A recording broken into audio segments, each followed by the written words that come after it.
כן. בגדול יש פה אתגר לוגיסטי אמיתי.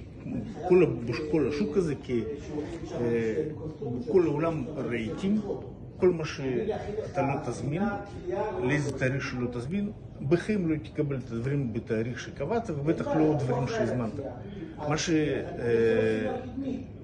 סבח כארגון הגיע במערכות מידע שלו, זה שבן אדם שבונה דירה או משפץ דירה ויש לו 3 חללים, כאילו שאתה חדר רחצה של הורים, של ילד, של אורחים, בכל אחד מפרט שלו, כי אף אחד לא רוצה להזמין מוצרי מדף, כל אחד בא עם פנטזיות שלו. בן אדם במעמד ההזמנה מקבל מסמך מאוד מפורט, שבמסמך כתוב לאיזה חדר הוא הזמין. כאילו, אם נגיד יש 3 חדרים, אז זה כתוב בחדר הורים.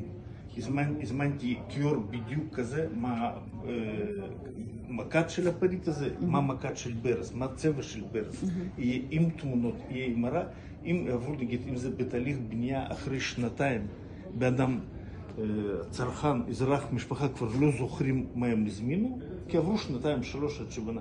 יש לי מסמך מאוד מסודר, שהוא בעצם סוג של הסכם בין חברה לצרכנים האלו, הם יכולים טוב מאוד לראות מה הם הזמינו, בלי להתווכח אחר כך.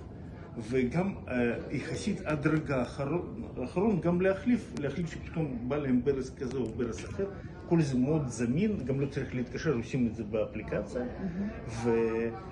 והעניין הזה, כמה שזה נשמע טריוויאלי, בשוק הזה, שכאילו לרוב באדם יקנה משהו, יהיה לו כתוב ארון 80/80, ולא יהיה כתוב לא דגם, לא צבע, פה הוא מקבל מסמך שהוא ברמה של באמת כאילו ארגון אחראי על המסמך הזה. זה נקודה אחת. ונקודה שנייה זה כל הנושא של הבטחת איכות.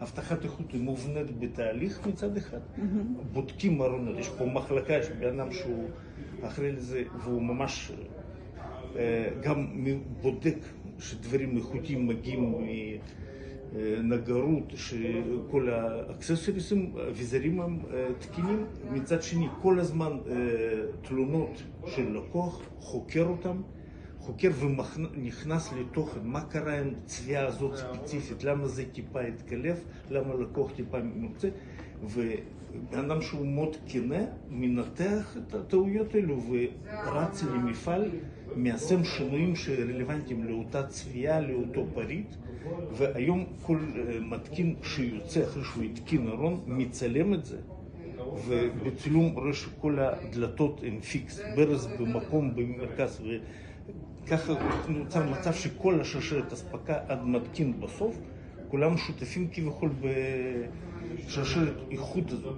שותפים בתהליך הלוגיסטי. אז זה 0 טעויות.